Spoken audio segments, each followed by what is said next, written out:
Here, I asked for jelly and I didn't get it. Oh, you poor man. Do you want to have mine? Oh, thank you very much indeed. That's Oh, very kind of here you are. Well, There is a story that tells you everything about how big this show once was. When John Inman, the man who played the immortal Mr. Humphries, was spotted walking down a street in San Francisco, thousands of miles from his little corner of a London department store, a passing cyclist was so overcome at the sight of him that he lost control of his bike, fell straight off it into the road and lay there calling out, "Mr. Humphries, I love you." That really happened, and it tells you the kind of fame are you being served. Handed the people who made it, the kind that reaches across an ocean and knocks a grown man clean off his bicycle. At its height in 1979, 22 million people in Britain alone sat down to watch it on a single evening. A figure so vast it is almost unimaginable today, getting on for half the population of the entire country, all laughing at the same silly jokes in the same half hour. The lives behind that department store counter were far richer than the show ever let on. The grand, blue-rinsed Mrs. Slocombe was played by a woman classically trained at one of the country's finest conservatoires. The young shopgirl Miss Brahms had already had a #1 hit record before she ever joined, and would go on to become one of the most famous faces on British television for another 20 years. The stern Captain Peacock had flown for the Royal Air Force in the war, and the gentle old menswear salesman Mr. Grainger carried a real-life love story so tender and so sad that it will, I promise you, catch you right in the throat before we are through. There is far more feeling behind that shop counter than any of us ever guessed at the time, sitting on the sofa laughing at the innuendo. I want to tell you all of it. The fame and the fortune, the #1 records and the Bond films, the war service and the broken hearts, and the very recent news that closes the whole story. Because these were not just funny faces on a Saturday night.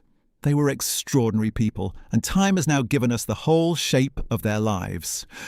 Are You Being Served ran on the BBC from 1972 to 1985, 69 episodes across more than a decade.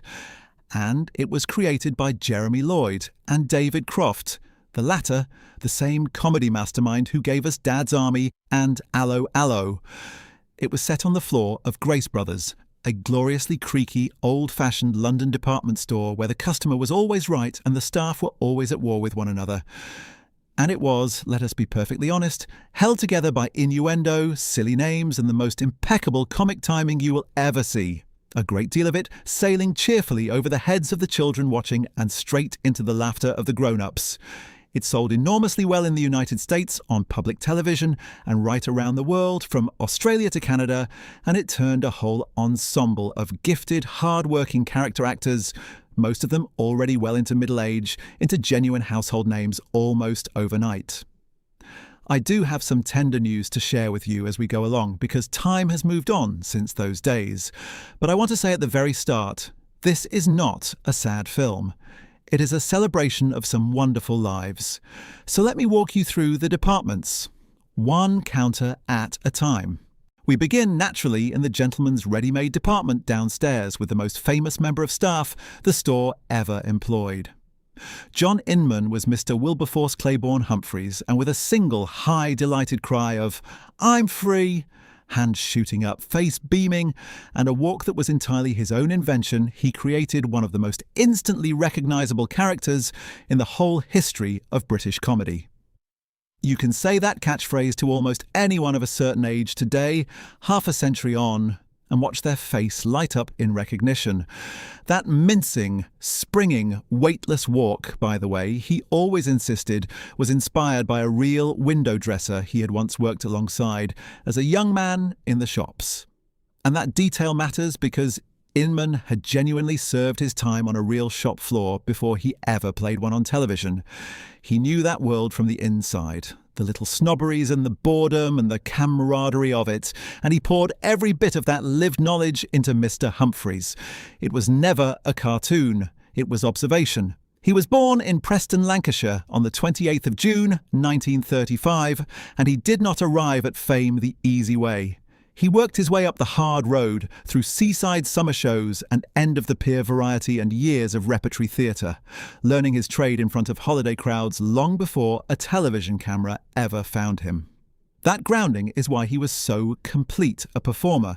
He could sing, he could dance, he could hold a huge live audience in the palm of his hand. And when Grace Brothers made him a star in his late 30s, it made him an enormous one. What a star he became.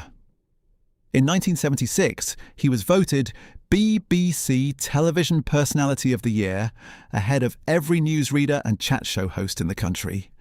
And Mr. Humphries became a genuine phenomenon. Adored not only across Britain, but especially in the United States, where the show ran and ran on public television and where Inman was mobbed like a pop idol. Hence that poor cyclist in San Francisco tumbling into the road. And through all of it, right the way through, he never abandoned the stage that had raised him.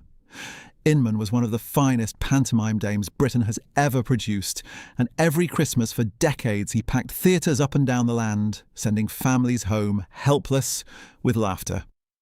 Ask an older theatre-goer today and a great many will tell you they saw John Inman live in a frock and an enormous wig at their local theatre one Christmas long ago, and that he was even funnier in the flesh than he ever was on the box.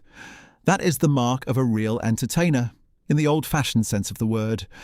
Not just a television face, but a performer who could walk out onto a stage in front of 2,000 strangers and hold every one of them in the palm of his hand. There are very few of them left now, that generation who learned their craft the hard way, in the variety halls and the panto season, and John Inman was one of the very best of them. The character was not without its critics over the years from various quarters, and Inman always answered them with the same easy grace, insisting that Mr. Humphries was simply a warm, funny, devoted, mother-loving man who happened to make people laugh, and quietly pointing to the sheer affection of the many millions who adored him. He never let the argument sour the joy of it, and history has largely come round to his side. The character is remembered now with fondness rather than fuss. In his private life, John Inman was a settled and contented man. He was with his partner, Ron Lynch, for 33 years, a partnership longer and steadier than most marriages, and the two of them formally entered a civil partnership on the 23rd of December 2005, among the very first couples in the country to do so the moment the law finally allowed it. It was a quiet, happy occasion for a man who had spent his life making others happy. He had contracted hepatitis A from contaminated food a year or so earlier, and after a long and difficult spell of ill health that followed, he died in London on the 8th of March 2007 at the age of 71. He left almost everything he had to Ron. When you weigh it all up, the joy, the warmth, the millions of laughs, the man in San Francisco falling off his bike, few performers on any list have given quite so much and asked for so little in return. Now let us take that famous rattling lift up the stairs to the ladies' department and to the single grandest lady the shop floor ever saw. A woman who ruled her counter like a duchess ruling a small and troublesome kingdom. Mrs. Betty Slocombe, with her ever-changing rainbow hair in pink one week and lilac the next, her tremendous airs and graces, and her frequent, entirely innocent, and quite unrepeatable expressions of concern for the welfare of her beloved pet cat, was played by Mollie Sugden, and she was, for many, the comic heart of the whole enterprise. You will remember the sort of line I mean. I shall not repeat one here, but every single person watching over a certain age is smiling right now because they know exactly the running joke I mean. That was the genius of it. Sugden could deliver the most outrageous double meaning imaginable with a face of such total, wounded, po-faced innocence that it sailed serenely straight past the censors, past the children, and directly into television legend. She never once winked at the audience or acknowledged the joke, and that absolute commitment is precisely why it worked. It was a masterclass in comic acting, and she made it look as easy and natural as breathing. She was, in fact, seriously and properly trained, which is the secret behind every great comic performance. You cannot play silly nearly so well unless you are, underneath, extremely skilled. Born in Cayley, in the West Riding of Yorkshire, on the 21st of July 1922, Mollie Sugden studied at the Guildhall School of Music and Drama, one of the country's most respected conservatoires, and then spent years grinding away in repertory theatre, playing everything and anything, honing her craft night after night, long before television ever came looking for her. By the time Mrs. Slocombe arrived, she was a complete and confident comic actress, and it shows in every raised eyebrow and every wounded, indignant sniff. That is the thing people so often miss about a performance like hers. It looks broad and silly, all wigs and outrage, but underneath it is the work of a highly disciplined actress making 100 precise choices a minute. When to pause, when to pounce, exactly how far to push a line before it tips over. Mrs. Slocombe could have been unbearable in lesser hands. In Mollie Sugden's, she became one of the most beloved comic women British television has ever produced. She was already a well-loved face from series such as The Liverbirds when Mrs. Slocombe made her truly immortal. And she cheerfully returned to the role in the spin-off Grace and Favour in the 90s, unwilling to let the old girl go. In her private life, she was warm and thoroughly down to earth, nothing at all like a snobbish creation. She was happily married to the actor William Moore, whom she had first met while working in repertory theatre in Swansea. They married in 1958 and had twin sons together, Robin and Simon, and remained devoted to one another until William's death in 2000. Mollie Sugden died in Guildford in Surrey on the 1st of July 2009 at the age of 86 of heart failure. There is a detail here that quite catches the throat, and it binds two of our friends together. Mollie Sugden's very last public appearance, just a few months before her own death, was at the funeral of her old shop floor colleague, Wendy Richard, earlier that same year of 2009. The two women had stood side by side behind those counters for years, the grande dame and the sharp young junior, sparring and squabbling and, off-screen, growing genuinely fond of one another. And in the end, they left us within a few short months of one another in that same year of 2009. There is a strange tenderness in that. Two colleagues from a silly old sitcom keeping each other company on the way out, one attending the other's farewell before quietly following her. It brings me, sadly and fittingly, to Wendy Richard herself. Standing right beside Mrs. Slocombe, forever rolling her eyes at her superior's grand pretensions and puncturing them with a flat Cockney vowel, was the young shop junior, Miss Shirley Brahms. And Miss Brahms was played by an actress who managed to pack not one, but two enormous, era-defining careers into a single lifetime. If any performer on this whole list gives the lie to the idea that a sitcom is where careers go to fade, it is this one. Wendy Richard was already famous before Grace Brothers ever opened its doors.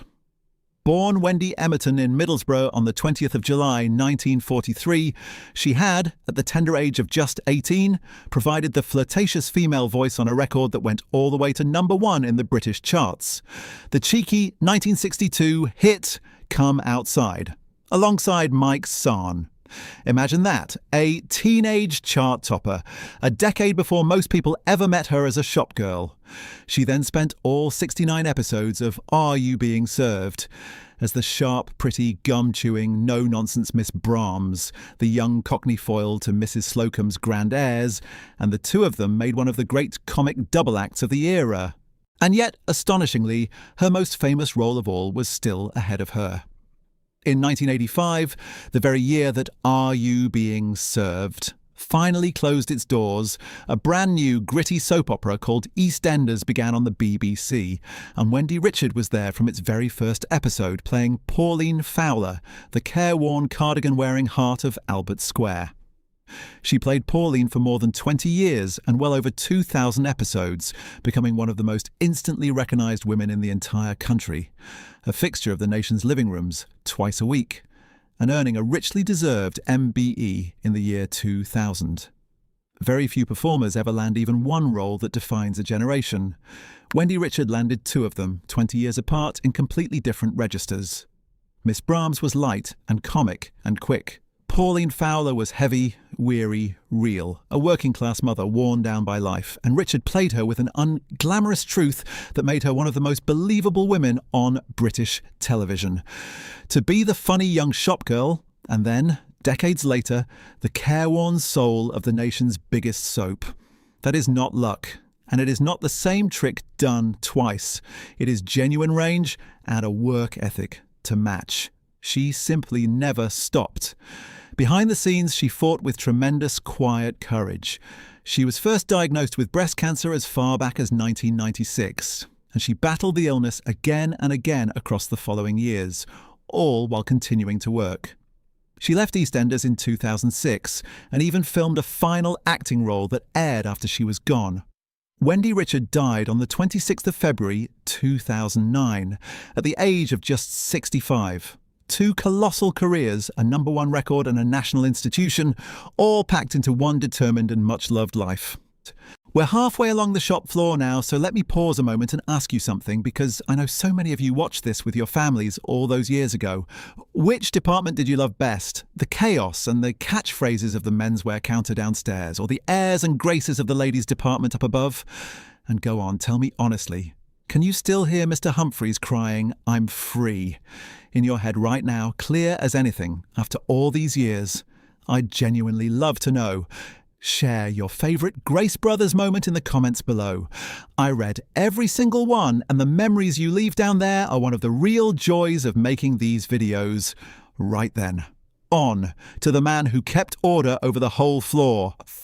Captain Stephen Peacock, the pompous, magnificently mustachioed floor walker who patrolled the space between the counters and guarded the store's dignity as though it were sacred ground, forever looking down his nose at the staff beneath him, was played by Frank Thornton. And here is the pleasing irony. Thornton's own life had a great deal more genuine, hard-earned authority behind it than his puffed-up, self-important character ever possessed. Born in Dulwich, South London, on the 15th of January 1921, he served in the Royal Air Force during the Second World War, rising to the rank of flying officer before being demobbed in 1947. Only then, in his mid-20s, with the war behind him, did his long-acting career truly begin. And there is something rather telling in that. The man who played the strutting, self-important Captain Peacock, so puffed up with his tiny scrap of authority over the shop floor, had, in real life, held genuine rank, in a genuine war, with genuine lives depending on it. Perhaps that is exactly why he could play Peacock's borrowed pomposity so perfectly. He knew precisely what real authority looked like and how absurd its cheap imitation could be. And what a long and remarkable career it was. Frank Thornton was one of those blessed, seemingly indestructible performers who simply never stopped working. He had been a jobbing actor since the late 1940s, turning up in films and television for decades, and Captain Peacock, when it came, was really the middle of his story rather than the end of it. Because decades later, when he was already in his late 70s, an age when most people have long since hung up their hat, he joined the cast of Last of the Summer Wine as Herbert Truly Truelove, becoming one of the central trio of that gentle Yorkshire comedy, Britain's longest-running sitcom of all, and playing him week after week happily right into his 90s. Just think about that for a moment. A man who had served in the war, whose career reached back to the age of black and white television, still making the nation laugh in the 21st century. He worked quite literally, almost to the very end of his life. He was married to the actress Beryl Evans for well over 60 years, and he died in London on the 16th of March 2013, at the grand old age of 92, having given this country laughter across 7 full decades. His is a life to raise a glass to without a single trace of sadness, long, full, happy and busy, right up to the final curtain, with a marriage that lasted more than 60 years and work he loved to the very end. In a story that will, by its nature, hold a good deal of loss, Frank Thornton is the reminder that some of these performers were simply wonderfully lucky, blessed with health and length of days, and wise enough to keep doing the thing they loved for as long as their legs would carry them onto a set. 92 years, 7 decades of laughter, and never really a dull moment. We should all be so fortunate. But not every story on this shop floor is a long and cheerful one. Some are almost unbearably tender, and this next one is the reason I quietly asked you at the very start to stay with me to the end. Set your smile aside for just a moment, because the doddery old gentleman we are about to meet was, in real life, at the centre of one of the most moving stories this entire niche has ever turned up. Mr. Ernest Grainger was the sweet, doddery, semi-retired senior salesman of the menswear department, forever dozing off on his feet, forever mislaying his tape measure and his glasses, the gentle elder statesman of the shop floor. He was played by Arthur Brough, and Brough was no lightweight comic but a deeply distinguished old man of the theatre. Born Frederick Arthur Baker in Petersfield, Hampshire, back in 1905, he had run his own repertory theatre company for many years, and he was revered by the younger actors around him. Mollie Sugden said that he had trained a whole generation of performers, and David Croft, the show's co-creator, credited him with inspiring much of its humour, calling him a man who created a living, breathing character rather than a mere collection of jokes. He was, by every account, the beloved grandfather of that company. But it is the end of his life that stays with you.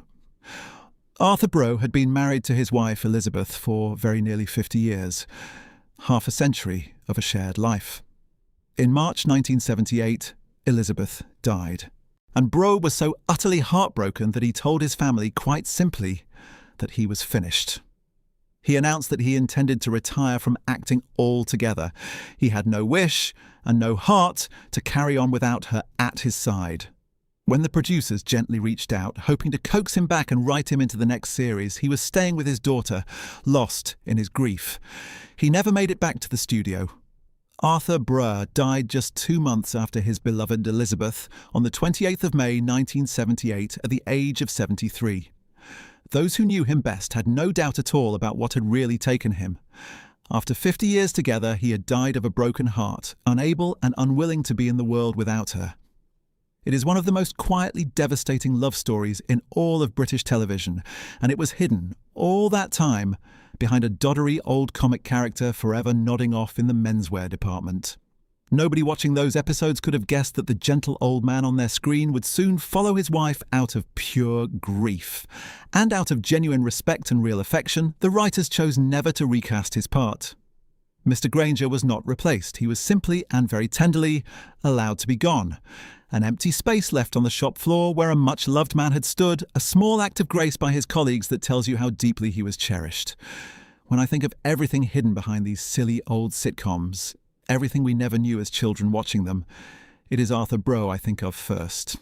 50 years of marriage, and he could not bear 2 months without her. There is more love in that one true story than in 100 romances. If this walk down the aisles of Grace Brothers is bringing the memories flooding back for you, do please take a second to subscribe before you leave. It truly does help, and there are a few more of these dear faces still to meet. And let us not forget, hovering over the whole enterprise, doddery old young Mr. Grace himself, the ancient owner forever tottering in to tell his exhausted staff, "You've all done very well," before tottering out again. He was the punchline to the whole silly, wonderful world of the store.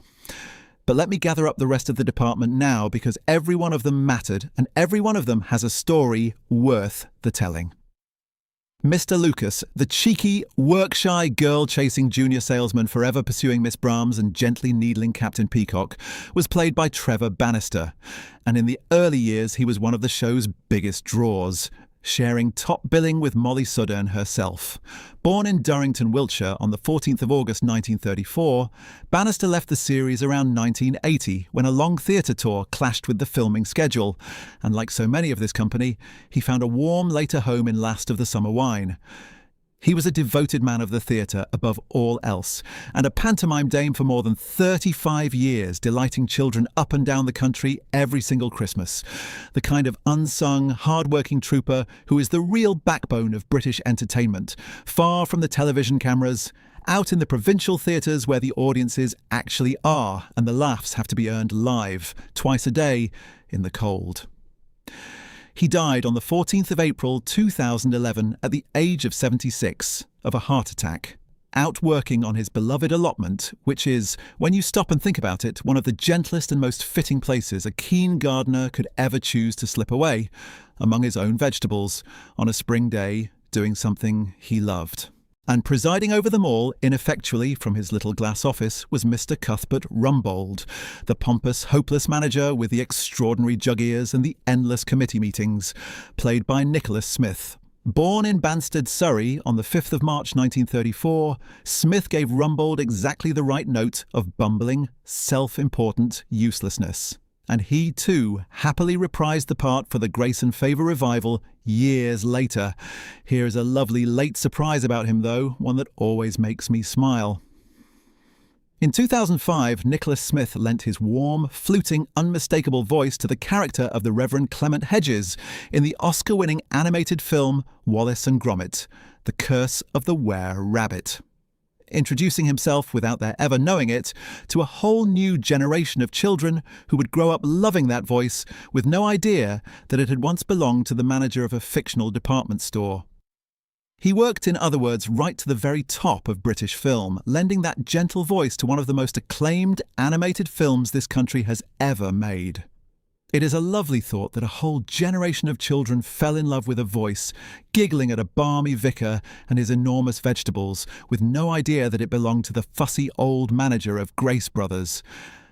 That is the strange, generous afterlife these performers so often have, forgotten in one role, rediscovered and adored in another, reaching down the decades to make brand new audiences smile. Nicholas Smith died on the 6th of December 2015 at the age of 81 after a fall at his home, which leaves us with one last member of staff to meet, the young man who arrived late in the life of the store and who has, only very recently, taken his final bow of all. In the show's later years, as the older salesman moved on, a fresh young junior named Mr. Bert Spooner joined the menswear team, and he was played by Mike Berry. Now Mike Berry had already lived a whole other and rather glamorous life before Grace Brothers ever employed him. He was a genuine pop star, a singer with a warm, easy voice who had scored real hit records in the British charts. As a young man in the early 60s, he reached the top 10 with the single Don't You Think It's Time. And then, quite wonderfully, right in the middle of his run on Are You Being Served? In 1980, he returned to the charts all over again with a beautiful, lilting top 10 single called The Sunshine of Your Smile, proving there was a great deal more to him than a shop floor sketch. Born on the 24th of September 1942, he brought an easy, gentle, likeable charm to Mr. Spooner, the sort of natural warmth you cannot really teach. He was, in a sense, two entertainers in one man, the pop singer and the sitcom actor, and quite unusually, he was genuinely good at both, which almost never happens. For most people, one of those careers would be the achievement of a lifetime. Mike Berry had a hit single in the charts in the same years he was clocking in behind a fictional shop counter, and he moved between the two worlds with an easy, unshowy charm that made it all look simple. He was the sort of gentle, warm, dependable performer that a long-running show needs. Not the flashiest face on the floor, but the one who quietly held his scenes together and made everyone around him look good. And Mike Berry holds a distinction that is, in its way, deeply poignant. He was the last of them. When he died on the 11th of April 2025 at the age of 82, he was the final surviving member of that beloved main cast. One newspaper marked his passing with the words, "And then there were none." Because his death meant that, as I speak to you now, every single person who once worked the floor of Grace Brothers, every salesman and saleswoman we have met today, has taken their final leave of us. An entire company gathered together on that studio floor for so many happy years is now complete. The great department store, in that sense, has drawn down its shutters for the very last time, and the whole devoted staff of Grace Brothers, the floor walker and the manager, the grande dame and the young shop girl, the cheeky junior and the gentle old salesman, and the singer who came along at the end, have all clocked off together. There is a lump in the throat in that, of course there is, but there is something else too, and it is the thought I want to leave you with. And yet, in the way that matters most, they haven't gone at all, because that is the strange and lovely magic of a show like this one, and it is the thought I want to leave you with. Yes, every one of these wonderful people has now taken their final bow. John Inman and Mollie Sugden, Wendy Richard and Frank Thornton, dear heartbroken Arthur Brough, Trevor Bannister and Nicholas Smith, and gentle Mike Berry only last spring.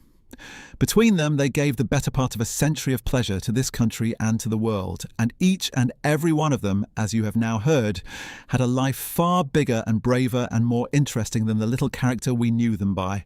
A war hero, a chart-topping pop star, two national soap opera legends, a broken-hearted widower, a beloved pantomime dame and the voice of an Oscar-winning film, all disguised for half an hour a week as the staff of a shabby old shop. But Grace Brothers itself never truly closes. Somewhere in the world, at this very moment, that rickety old lift is rising floor by floor. Captain Peacock is smoothing down his jacket, Mrs. Slocombe is patting her extraordinary hair and a voice is ringing out across the counters. Are you being served? Those 22 million viewers of one long-ago evening have become hundreds of millions all around the globe across 50 years and more. Grandparents who first watched it as young marrieds, and grandchildren discovering it now for the very first time on their screens.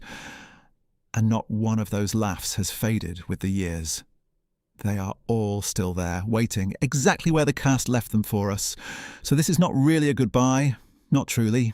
The players have all gone home now, and we remember them with enormous affection and a little ache. But the shop itself stays open forever. The lift keeps on climbing floor by floor, and the joy that all of them made together up and down those counters has not aged by so much as a single day. That is the quiet gift these old programmes leave us. The people who made them grow old and slip away as we all must.